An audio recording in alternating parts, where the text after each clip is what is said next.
자, 전해드린 대로 국민의힘 윤리위원회가 태영호 최고위원에 대한 기존 설화 논란에 이어서 녹취 유출 파문에 대해서도 추가 징계 절차를 개시했습니다. 자, 두 분과 함께 정치권 소식을 자세하게 짚어보도록 하겠습니다. 정호김 전 새누리당 의원 그리고 김종욱 전 민주연구원 부원장 나오셨습니다. 안녕하세요. 자, 태영호 최고위원은 어제 이 긴급 기자회견을 가졌습니다. 이 대통령실 공천 개입 의혹이 불거진 녹취 유출에 대한 입장을 직접 밝혔는데요. 목소리 들어보시겠습니다. 최고위원에 당선되었음에도 공천에 대해 걱정하는 보좌진을 안심시키고 최고위원으로서의 활동 중심을 윤석열 정부의 성공에 전념하도록 독려하는 차원에서 나온 발언을 회의 참석자 중 누군가가 녹음하여 불순한 의도로 유출한 것입니다. 다시 한번 이진복 대통령실 정무수석관은 최고위원 발언 방향이나 공천에 대해 그 어떤 대화도 나누지 않았다는 점을 분명히 밝힙니다.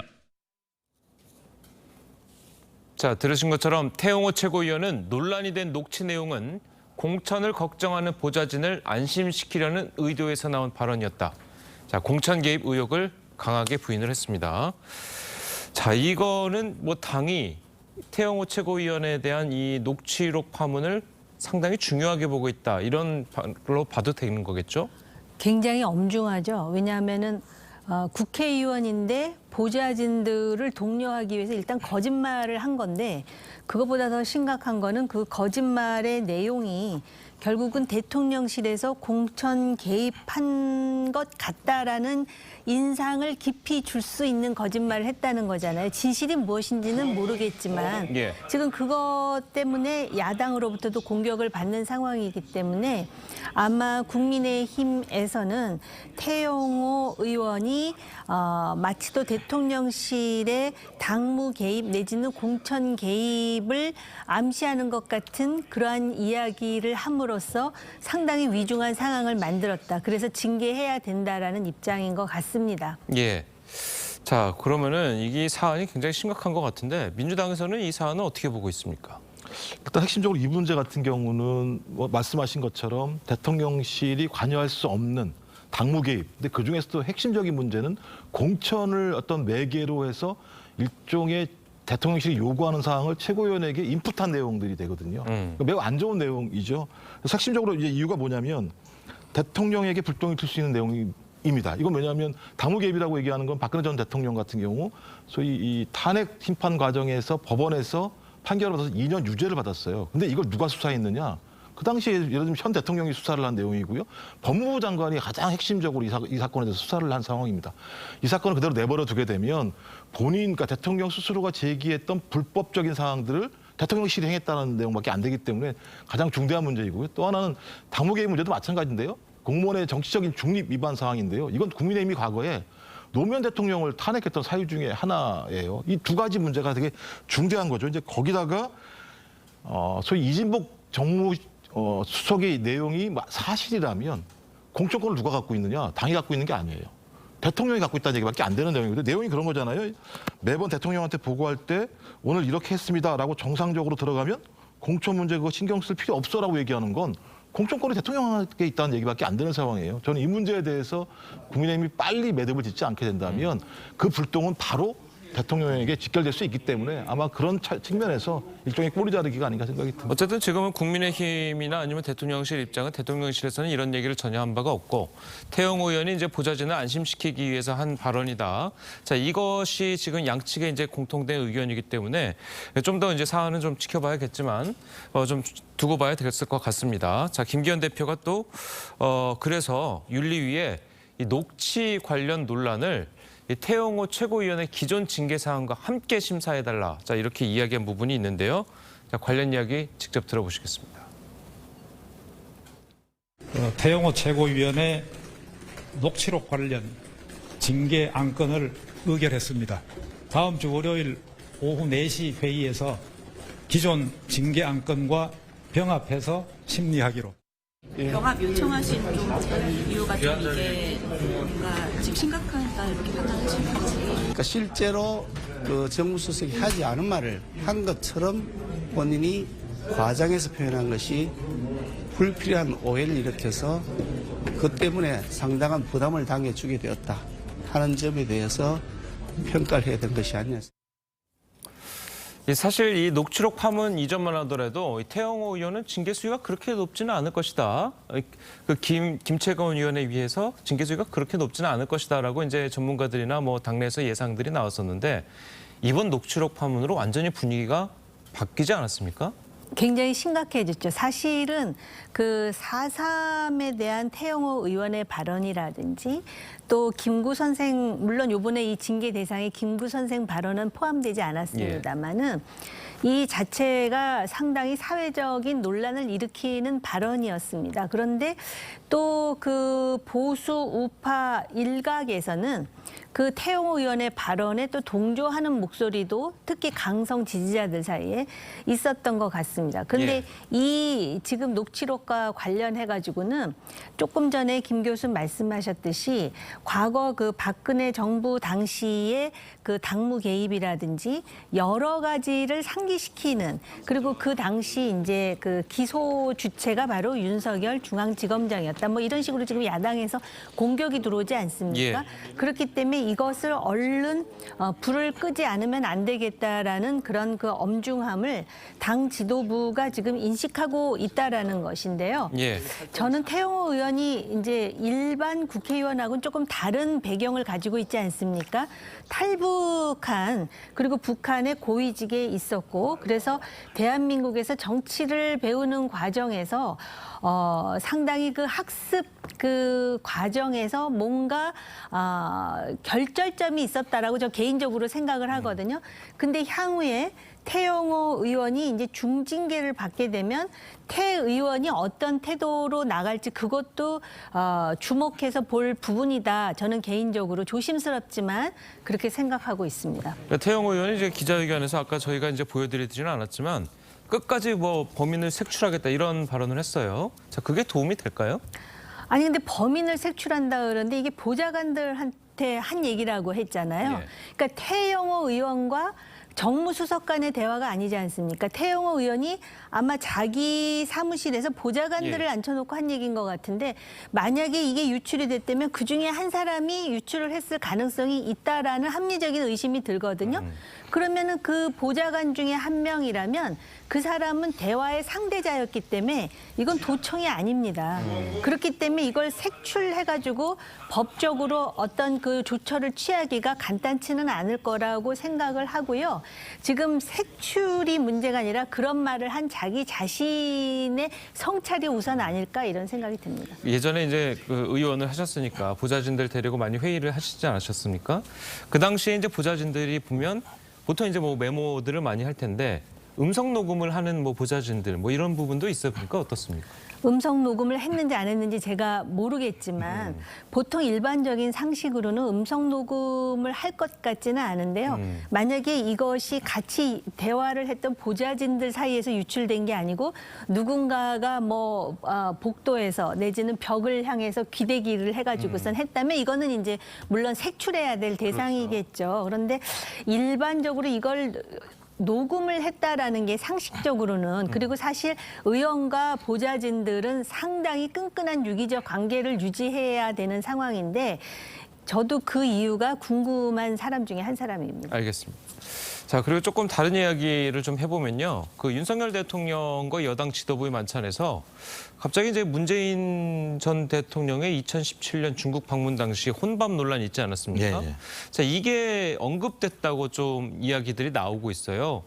자, 그래서 이게 뭐 방미 성과를 이야기하는 자리에서 이 이야기를 한 거는 도대체 어떤 의미일까? 자, 민주당에서는 이걸 어떻게 받아들이고 계십니까? 일단 뭐 혼밥 얘기에 대해서는 뭐 윤석열 대통령이 직접 얘기한 건 아니고 거기에 참석한 의원이 얘기했다고 얘기하는데, 만약에 이것이 대통령의 언어라면 격에 맞지 않는 거죠. 아니, 그러니까 전직 대통령이 혼밥했다고 현직 대통령이 비판을 하는 나라에 대해서 저 나라가 제대로 돌아간다고 생각을 하겠습니까? 저는 국민의힘 의원들도 마찬가지인데요. 이걸 나와서 꼭 얘기할 내용인가? 그러니까 문재인 전 정권과 솔직히 민주당을 공격하려고 하는 마음은 알겠습니다만 이런 걸로 공격을 하나라는 생각이 들어요. 그럼 예를 들면 민주당이 매번 미국이나 중국이나 아니면 일본에 가서 아니 윤석열 대통령이 미국 가서 이 XX라는 욕설을 했어. 바이든 날리면 해서 이런 얘기를 하게 되면 좋겠습니까?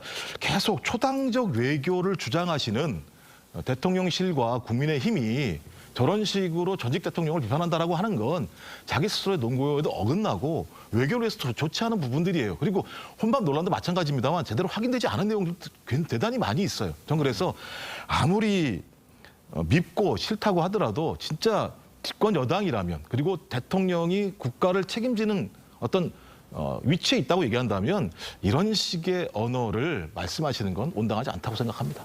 예, 알겠습니다. 자, 다음으로 민주당 소식도 좀 짚어보도록 하겠습니다. 돈봉투 의혹에 연루된 윤관석, 이성만 의원이 이 강제 수사 3주 만에 결국 탈당을 했습니다. 두 의원 탈당과 관련해서 이재명 대표의 입장 먼저 들어보시겠습니다.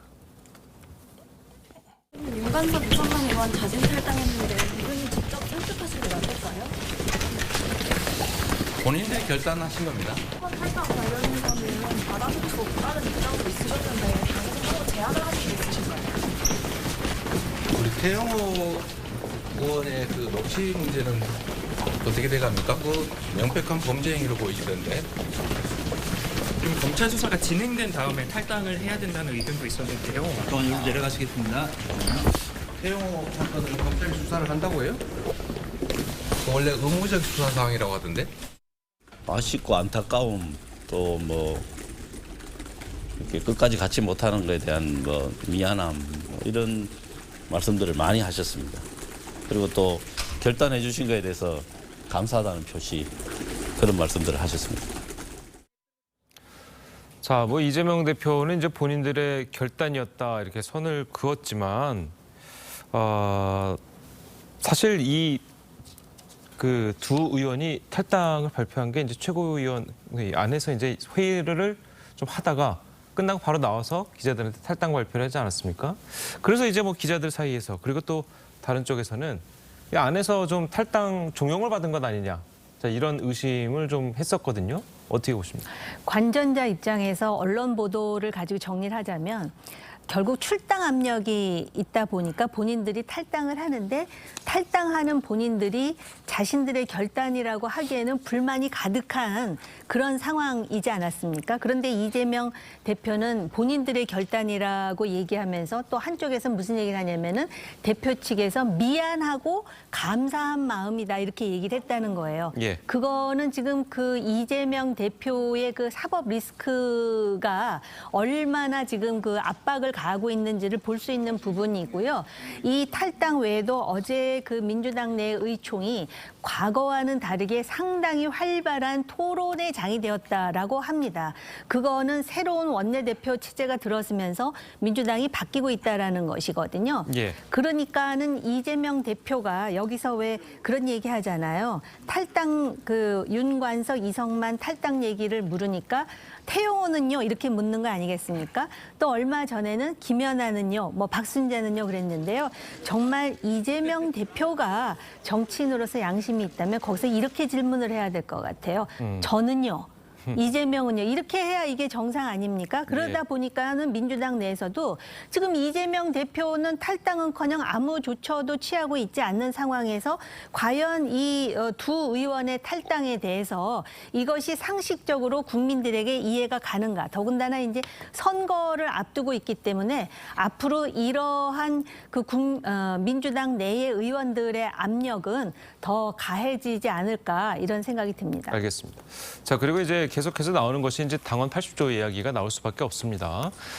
기소가 이제 부정부패로 이제 기소를 당하게 되면 당직을 정지하게 되는 자 그런 것들이 나오는데 어쨌든 뭐 이성만 의원이랑 뭐 등등은 탈당을 했지만 이 당에서 이 두 의원에 대한 것은 송영길 전 의원을 포함해서 이 두 의원은 정치적인 탄압을 받고 있지 않다라고 이제 민주당에서는 판단을 하신 겁니까? 근데 이제 이 문제는 아직 기소가 되지 않은 상황이기 때문에 이제 기소가 됐을 때 소위 당무위를 열어서 판단하는 문제이고요. 예. 이 부분과 관련해서 가장 중대한 문제는 그러니까 당 지도부를 구성하고 있는 전당대회에서 아직까지 사실이 확인되지 않았습니다만 매표 행위가 있었다라고 하는 측면에 녹음이 발견된 측면들이 있기 때문에 그 부분에 대해서 의원들이 모여서 회의를 했었고 아마 제가 볼 때는 당대표의 어떤 타진도 있었겠습니다만 의원들의 전반적인 분위기가 탈당을 해야 된다라고 하는 흐름으로 좀 간 거라는 판단이 들어요. 저는 거기에 대한 압력들을 윤관석, 이성만